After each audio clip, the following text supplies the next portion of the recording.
Magandang araw kaibigan. Welcome ulit sa Pinoy Recaps. Ang palabas na ibabahagi ko ngayon ay ang Season 6 ng American Fantasy TV series na Game of Thrones na ipinalabas noong April hanggang June 2016. Simula nang mamatay si Jon, hindi na tumigil sa paghawal si Ghost. Hanggang sa magising si Davos. Naramdaman niya na may kakaiba sa pag-iingay ng wolf kaya sumilip siya sa labas. At dito niya nakita ang nakabulagtang katawan ng Lord Commander. Nagmamadali siyang puntahan ito. Narinig na din ng ibang watcher ang alulol ng wolf kaya nagsibabaan ang mga ito sa ground ng Castle Black. Hindi sila makapaniwala sa nangyari kay Jon. Binuhat nila ito at dinala sa loob ng opisina ng commander. Nilock nila ang pinto dahil sigurado silang si Alliser ang pasimuno ng pagrebelde ng mga kasamahan. Pinakuha ni Davos si Ghost para walang masamang mangyari dito at madagdagan ang depensa nila. Maya-maya ay pinuntahan sila ni Melisandre. Na-shock din ito sa nangyari kay Jon.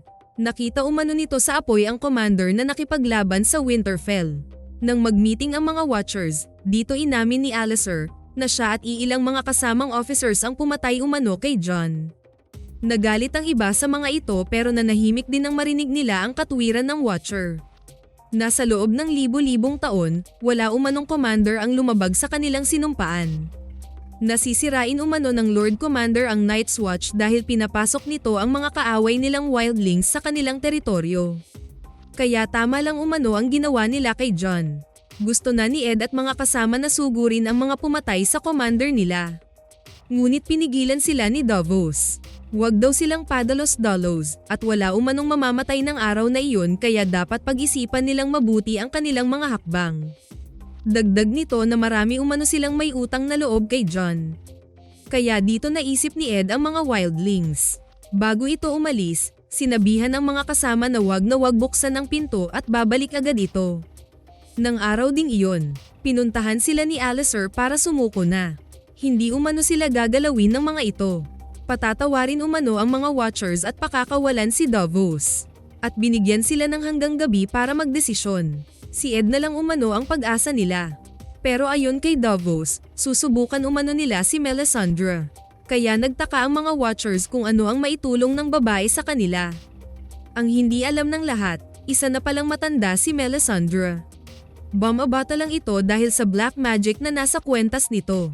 Kaya pagtanggalin ng babae ang kwentas, lumalabas ang totoong katauhan ng mangkukulam. Samantala, hindi man lang nalulungkot si Ramsay sa nangyari kay Myranda. Sinabihan ng lalaki ang maester na aipakin umano sa mga aso ang bangkay ng babae dahil sayang umano ang karne nito. Kasunod nito ay binati ni Bolton si Ramsay sa panalo nila laban kay Stannis. Pero hindi pa umano tapos ang lahat. May Lannister pa umano silang kakaharapin dahil sa pagtraidor nila nang pakasalan nila si Sansa. At dito nagpahayag ang ama na hindi ito natutuwa sa pinaggagawa nito sa tagapagmana ng Norte. Lalo lang umanong nanganganib ang kanilang paghahari sa buong North dahil hindi na nila hawak ang babaeng Stark. Na ang ibig sabihin nito walang maproduce na tagapagmana si Ramsay. Hindi nagustuhan ng lalaki ang tabas ng dila ng kanyang ama, lalo na nang banggitin nito na magkakaanak na ito ng lalaki. Dito na sumapi ang demonyo sa bastardong Bolton. Sa kabilang banda, patuloy ang pagtakbo ni Theon at Sansa palayo. Kahit pagod na sila hindi sila tumigil dahil naririnig na nila ang mga aso ni Ramsay na naghahabol sa kanila. Hanggang sa makarating sila sa ilog. Ayaw sanang tumawid ni Sansa dahil sa sobrang lamig, hindi umano nito kakayanin. Pero pinilit ito ni Theon dahil alam ng lalaki kung anong mangyayari sa kanila kung maabotan sila ng mga hounds. Pagdating nila sa kabilang side, halos manigas na sila sa sobrang lamig. Pero hindi tumigil si Theon sa pag-alalay sa babae. Tumigil sila sa isang sulok ng mga ugat ng puno. Parang wala na sa sarili si Sansa kaya niyakap ito ng lalaki para maibsan ang lamig na nararamdaman.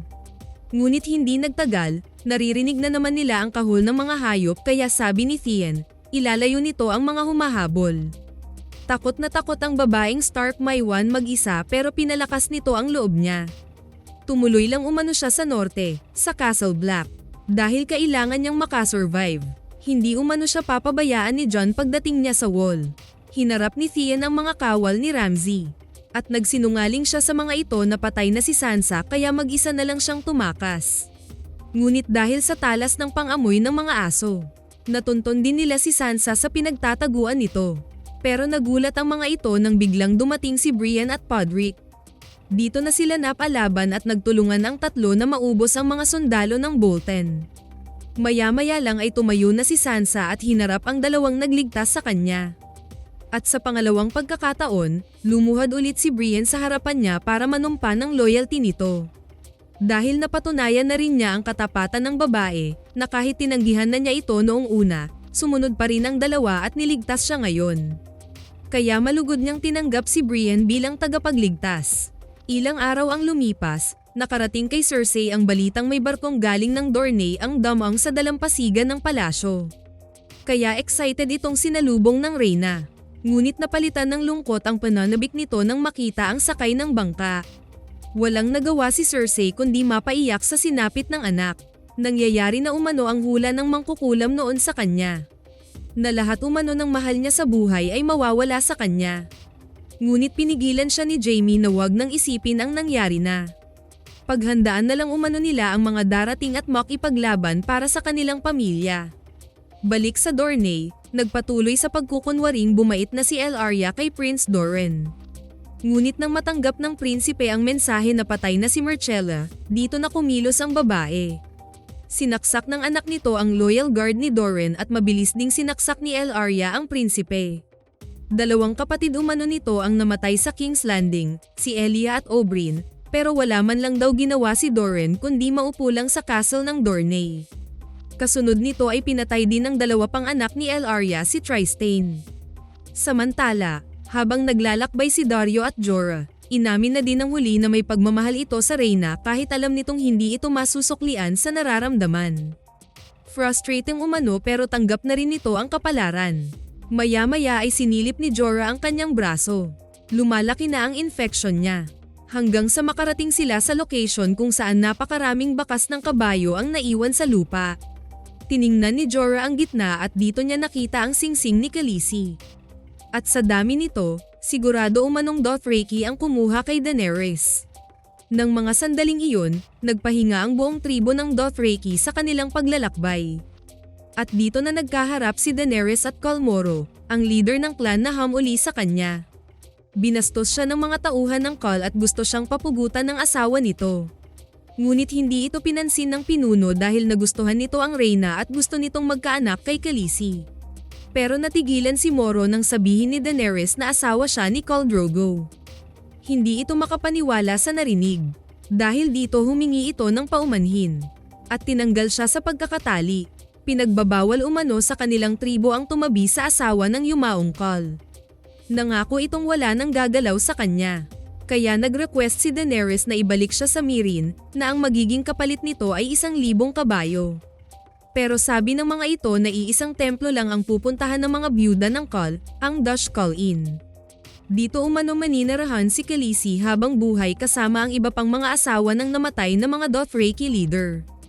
Dahil bulag na si Arya, sa kalye na siya pinatira ni Jaqen at Nam Amalimos na lang. Pero nagiging matalas ang pandinig niya sa mga usap-usapan sa paligid. Isang araw, pinuntahan siya ni Waif. May dala itong kahoy para sa training niyang makipaglaban. Sinubukan niyang gumanti pero binugbog lang siya ng babae. Paglipas ng ilang araw, bumalik na naman ang babae at binugbog ulit siya.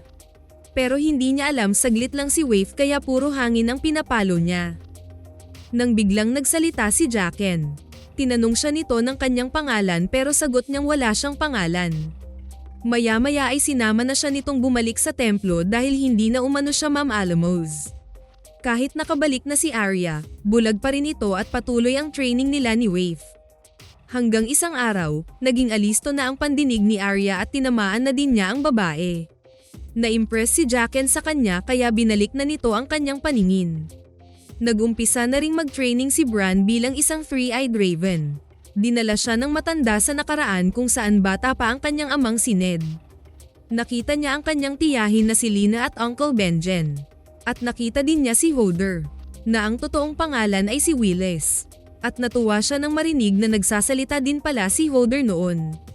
Habang tumatagal sila sa Yunib, nababagot na rin si Mira. Ngunit sinabihan siya ng Children of the Forest na kailangan ni Bran ang tulong niya para magtagumpay sa mission nito. Hindi umano sila habang buhay nasa Yungib, haharap din sila sa mga White Walkers. Natapos na ang palugit na binigay ni Alliser kaya kumatok na naman ito sa opisina ni Jon. Ngunit dahil wala talaga silang balak sumuko, inumpisahan na nilang bayuhin ang pinto. Nang malapit na itong masira, bigla silang napalingon sa gate nang marinig nila ang isang malakas na kalabog. Nasundan pa ito ng mas malakas pa at ilang saglit lang, bumulaga na sa kanila ang giant. At nasa likod nito ang daang-daang wildlings. Dahil dito natakot ang mga watchers at hindi na sinunod si Alliser. Binaba ng mga ito ang kani-kanilang sandata. Galit na galit ito kay Ed na katabi ni Tormund. Traidor umano siya ngunit sagot niya dito na sila ang traidor na sumaksak sa kanilang Lord Commander. Pinahuli niya ang mga ito at pinakulong. Naawa si Tormund sa nangyari kay Jon. Magpahanda umano ito ng kahoy para sa burial ng Commander. Samantala sa King's Landing, hindi pinapayagan ni Tommen si Cersei na lumabas sa chamber nito. At pinagbawalan din umano ito na bumisita sa funeral ni Myrcella. Kaya tinanong ni Jaime ang hari kung galit ba ito sa sariling ina. Dismayado lang umano ito sa sarili pero hindi raw ito galit kay Cersei.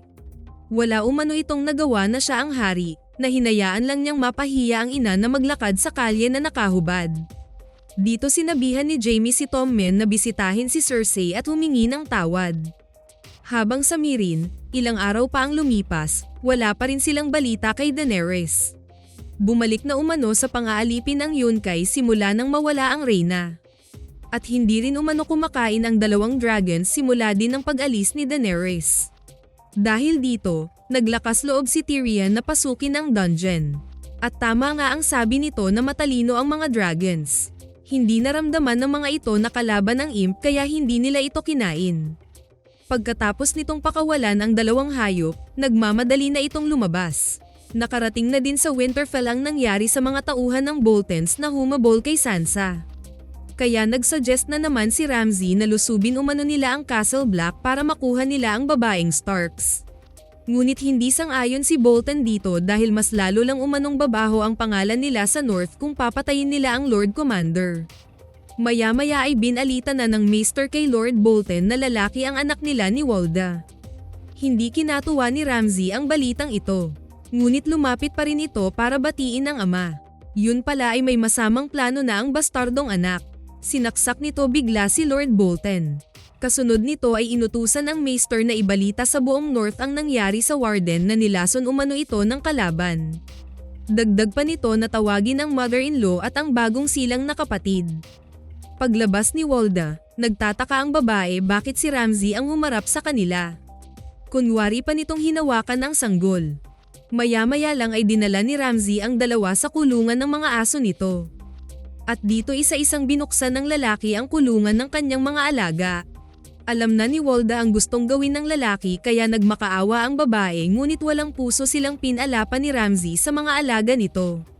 Sa kabilang banda, habang nagpapahinga si Sansa at mga kasama, kwento ni Brienne ang pagtatagpo nila ni Arya.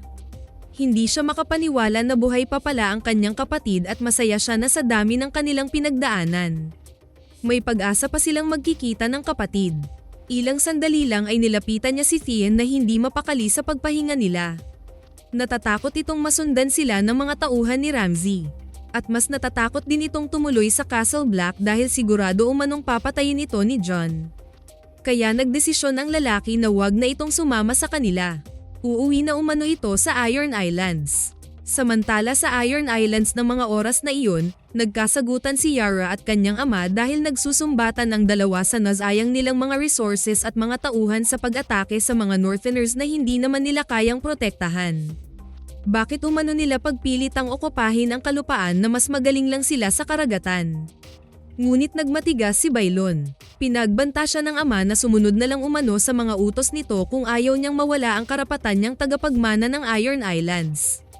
Ang hindi nila alam, bumalik na pala ang notorious na kapatid ni Bailon na si Euron sa isla. At interesado itong agawin sa matanda ang kapangyarihan ng Greyjoy.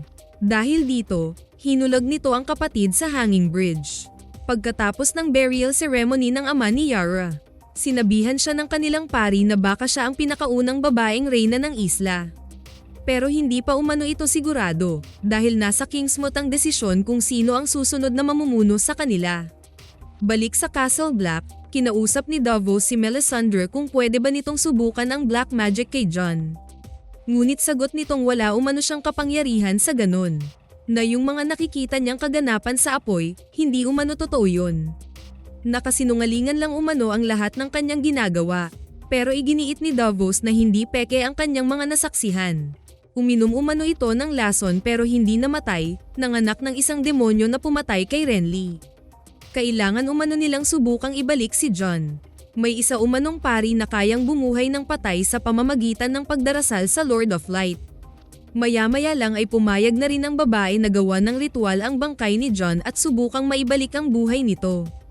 Nilinis niya ang mga sugat ng Lord Commander at pinaliguan habang sinasambit ang mga salita ng ritual. Ginupitan ng buhok, ang balbas saka nagdasal at itinapon sa apoy. Dito na paulit-ulit dinasala ni Melisandre ang katawan ni Jon. Ngunit paglipas ng ilang minuto, tumigil na rin ang babae at lumabas. Lumabas na din ang iba, naiwan si Davos na tinitigan ng commander kung may pagbabago ba dito. Kalaunan ay lumabas na din ang lalaki. Si Ghost na lang ang naiwan sa tabi ni Jon na natutulog. Ngunit ilang saglit lang ay nagising ang wolf. Naramdaman nito ang pagkabuhay ng kanyang amo. At dito nga biglang damilat ang Lord Commander na naghahabol ng hininga. Si Davos ang unang nakadiskubre kay Jon. Gulat na gulat ito nang makitang buhay na buhay ang commander. At hindi rin makapaniwala si Jon sa nangyari sa kanya. Napanganga din si Melisandre nang makitang buhay na nga ang lalaki. Ang huling naalala umano nito ay ang pagsaksak ni Olly sa kanyang dibdib. Sabi ng babae na may malalim umanong rason bakit nabuhay siya ulit. Hindi umano si Stannis ang panang-akong prinsipe na magliligtas sa kanilang lahat.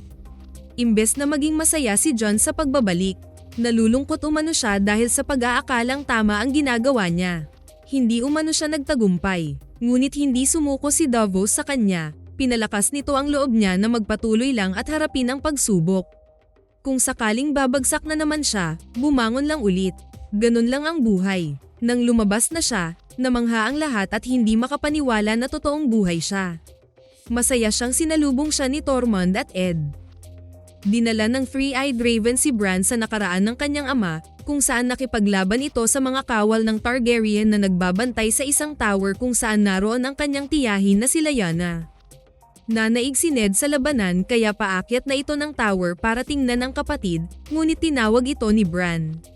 Walang nakita si Ned sa paligid dahil nasa isang flashback lang si Bran. Kaya sabi ng matanda na kailangan na nilang bumalik. Ngunit galit na galit siya dito nang makabalik na sila sa kuweba. Kailangan umano niyang matutunan ang pagiging katulad nito. Pero hindi nangangahulugang magtagal sila sa nakaraan dahil baka hindi na siya makabalik. Samantala, nakarating na din sa Vaes Dothrak ang paglalakbay ng mga Dothraki. Namangha si Daenerys nang makita ang dalawang malalaking kabayo sa entrance. Dito sana siya dadalhin ni Drogo noon para manirahan. Maya-maya lang ay dinala na siya ng mga tauhan ni Moro sa Dashcall Inn. Nakita niya sa loob ang maraming byuda ng mga yumaong Khal. At nakaharap niya dito ang matandang babae na siyang pinakamataas sa lahat. Sabi nitong malaking kasalanan umano ang ginawa niyang pagtiwalag sa clan. Dapat noon pa daw siya kasama sa Dashcall Inn pero nang mamatay si Drogo, nawala na rin siya. Kaya mag-aantay umano siya ng parusa sa kanilang Khal. Sa kabilang banda, kinausap ni Varys ang babaeng kasabwat ng Sons of Harpy na si Vala. Alam ng lalaki na marami itong nalalaman sa mga masters kaya susuhulan umano niya ito at tutulungang makalayo sa kanilang lugar. Para hindi makatanggi ang babae, binanggit ni Varys ang nag-iisang anak nito. Kaya dito na ito napaisip sa offer niya. Maya-maya lang ay nagkaharap na ang apat sa Pyramid Castle. Dito na sinabi ni Varys ang nakuhang impormasyon. Na ang master ng Astapor, master ng Yunkai at mga kaibigan ng mga ito sa Volantes ang nagbigay ng pondo sa Sons of Harpy para guluhin ang Meereen. Kailangan umano nilang pigilan ang mga ito. Pero hindi po pwedeng umalis ang mga Unsullied sa Meereen dahil sigurado umanong massacre ang aabutin ng lungsod pag aalis ang mga tauhan ni Grey Worm. Dahil dito, inutusan ni Tyrion si Varys na magpadala ng mensahe sa mga taong ito para sa isang meeting. Dahil wala na si Varys sa King's Landing, lahat ng spy nito ay nakuha na ni Qyburn. Natuwa naman si Cersei dito kaya inutusan niya ang lalaki na kailangan nilang magkaroon ng mga spy sa lahat ng kingdom. Dahil gusto niyang malaman kung sino-sino ang tumatawa sa sinapit niya sa Faith Militant. Kasunod nito ay nagpunta ang magkapatid sa council meeting pero hindi sila binigyang halaga ng council. Wala umano sila sa posisyon para makialam sa pagpatakbo ng kaharian. Pero hindi natinag si Jaime at Cersei, kumuha sila ng upuan at naupo. Ngunit mas matigas ang council, tumayo ang mga ito at iniwan ang dalawa sa meeting room. Samantala, nakarating na sa Northerners ang balita tungkol sa pagpasok ng wildlings sa wall. Kailangan umano nilang paghandaan ang pag-atake ng mga ito. Kaya gusto ni Lord Umber na magtulungan sila ng Boltons at Kark Stark na labanan ang plano ni Jon na bawiin ang norte. Maya-maya ay presenta nito kay Ramsay ang bunsong kapatid ng mga Stark, si Rickon. At kasama nito si Osha, ang wildling na nag-aalaga sa bata simula noong maghiwalay sila ni Bran. Balik sa wall, hindi na nila pinatawad ang 4 na nagtraidor kay Jon at bitay ang hatol nila sa mga ito. Pagkatapos ay hinubad ng commander ang kanyang coat saka binigay kay Ed. Ito na umano ang bahala kung ano ang gagawin niya dito. At binili na rin niya sa kasama ang Castle Black dahil tapos na umano ang pagiging watchers niya. Sana nagustuhan niyo ang Season 6 ng Game of Thrones. Maraming salamat sa inyong panonood. Kita-kits tayo sa susunod na video.